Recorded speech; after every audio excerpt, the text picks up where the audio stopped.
आजच डाउनलोड करा आणि तुमच्या आवडत्या मालिकांचा आनंद लुटा। सर थँक्यू आणि खरंच सॉरी। म्हणजे तुम्ही तुमच्या फॅमिली सोबत आलता आणि आमच्यामुळे लय वेळ गेला तुमचा। खरंच सॉरी आणि थँक्यू।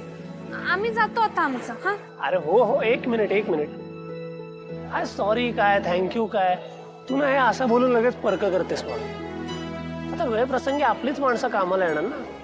उद्या मला गरज पडली तर तुम्ही मला मदत करणार हो की नाही?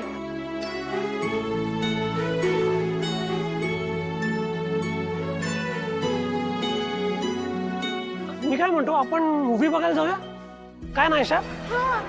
चला तुम्ही पण चला आमच्या बरोबर। ठीक ना। ते रिसर्च पेपर पिकअप करायला जाणार होतास का वाचायला जाणार होतास ते सगळं आता थिएटर मध्ये व्हायला लागलं का? मला माहिती नाही म्हणून विचारत होते। ते करून आलोय मी। अच्छा बर जाऊयात ना? नाही सर नको, तुम्ही जावा आम्ही जातो घरला। का ग तुला तर पिक्चर बघायला लय आवडतात ना व? हो मग काय कमळीला पिक्चर बघायला लय म्हणजे लय आवडतंय बघा। आमच्या गावाकडे की नाही रस्त्यावर पिक्चरचं पोस्टर लागलं तरी त्या पोस्टर वरूनच कमळी ओळखायची पिक्चरची स्टोरी काय असेल ते। आणि वर्गात येऊन आम्हाला स्टोरी बी सांगायची। कमळीला की नाही लव्ह स्टोरी बघायला लय आवडतं बघा सर। तो शाहरुख खान आहे की नाही तो कमळीचा फेवरेट आहे बघा।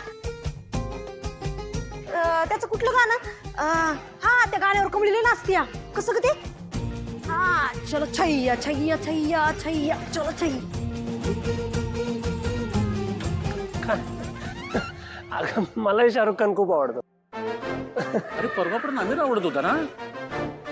पण शाहरुख मला ना आवडण्यासारखं काय? अरे पण त्याचा पिक्चर लागलेला नाही थिएटरला। तसं नाही मी अरे ए तुमच्या दोघांच्या भांडणामध्ये ना पिक्चर निघून जायचा आपला। बरं मी काय म्हणते तुला आवडतात ना पिक्चर बघायला चल ना आमच्या बरोबर। अहो नाही खरंच असं काही नाही नको। चल ना प्लीज। एक एक एक मिनिट ठरलंय का? मला तिकीट काढून आणावं लागेल। हा जा जा हा काढून देतो मी। ए प्रिया सर माझ्यासाठी पॉपकॉर्न आणणार? ऑफकोर्स चल चला चल चल ट्राय द डम्पलिंग्स म्हणजे काय हे मोदकांसारखं आहे ते। आई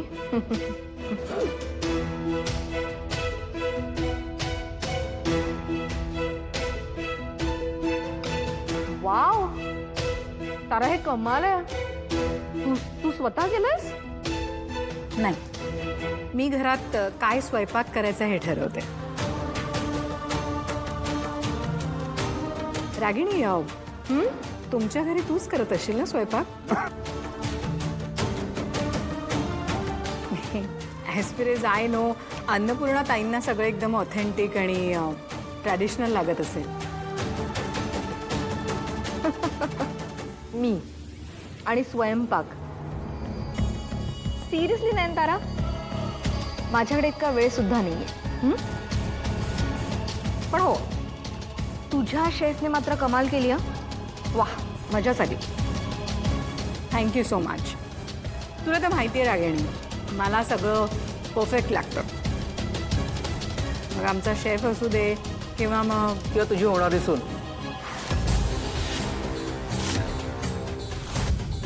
हो ना नंतर तुझ्याकडे पाहिल्यानंतर ना मला नेहमी एक गोष्ट वाटते माझ्या अनिकाचं सुद्धा असंच आहे। तिला कसं सगळ्या गोष्टी अशा बेस्टच लागतात म्हणजे मी स्वयंपाक असू देत किंवा होणारी सासू सुद्धा। नयन डेझर्ट्स रेडी ठेवा। रोहित सतीश कधी येणार आहे? ऍक्च्युली राजन काका बाबाला यायला थोडासा वेळ आहे। सॉरी मी सांगायचं विसरलो। आणि हो गावाकडे डील करायला सुद्धा तुम्हाला एकट्यालाच जावं लागलं। आम्ही कोणीच येऊ शकलो नाही। We are really sorry for that. अरे नो प्रॉब्लेम काही हरकत नाही। ॲक्च्युली त्या गावामध्ये एका प्रॉपर्टीवरून वाद चालू आहे। तो ओनर म्हणतो की त्याला त्याची जमीन विकायची नाही। धमकावून आणि बळजबरीने मला ती जमीन नको आहे कारण माझ्या तत्वात ते बसत नाही। पण काही हरकत नाही मी समजूतदारपणाने तो विषय मार्गी लावेल। डोंट वरी। खरड का राजांच्या पाठीशी रागिणी आहे। आणि रागिणीच्या सोबत मी आहे. त्यामुळे आम्ही दोघी आहोत ना, ते सगळं नीट होईल, काही काळजी नको. राजन, या डीलबद्दल आपण नंतर बोलूया. आज मी तुम्हाला एका दुसऱ्याच डीलच्या संदर्भात इथे बोलवलंय. New business. Yes. Okay. Inamdar Industries आता ग्रॅनाईटमध्ये इन्व्हेस्टमेंट करत आहेत आणि it is not an investment of few crores. Definitely it is more than few crores. आणि तुम्ही आमचे एक्झिस्टिंग पार्टनर्स आहात, सो आय थॉट पहिले तुम्हालाच विचारायला हवं तेवढंच. आणि बिकॉज ही डील आम्ही प्रपोज करतोय, सो रेशो विल बी 60-40. म्हणजे जो प्रॉफिट होईल त्यातलं 60% आम्ही ठेवू, 40% तुम्ही.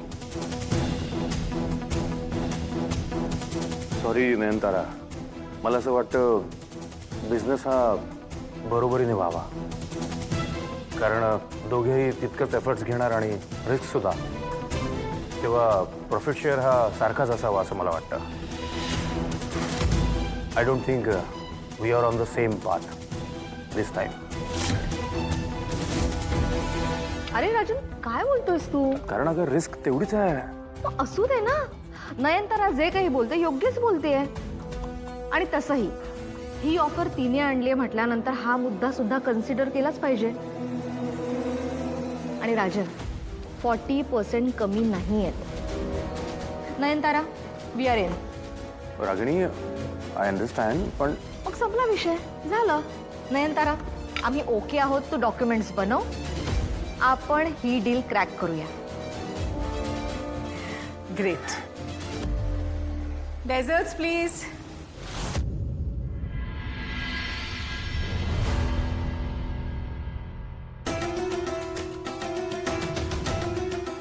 रागिणी, हा, तुझा निर्णय मला अजिबात पटलेला नाहीये. कमॉन राजन, बिझनेस म्हटलं की असे निर्णय घ्यावे लागतात. It's okay. तुला समजतंय का, इन्व्हेस्टमेंट आपण सेम करणार आहोत आणि आपल्याला प्रॉफिट मात्र 40%. का समजो. राजन, तू ना बऱ्याचदा तुझ्या आईसारखाच विचार करतो.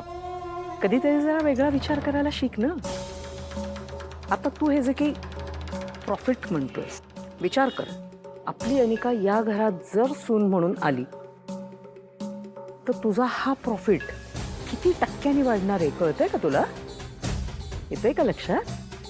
अरे आपल्या सगळ्यांच्या हाताची 10च्या 10 बोटं तुपात असतील, कळलं? त्यामुळे आतमध्ये आपण जो काही निर्णय घेतलाय ना तो अगदी बरोबर.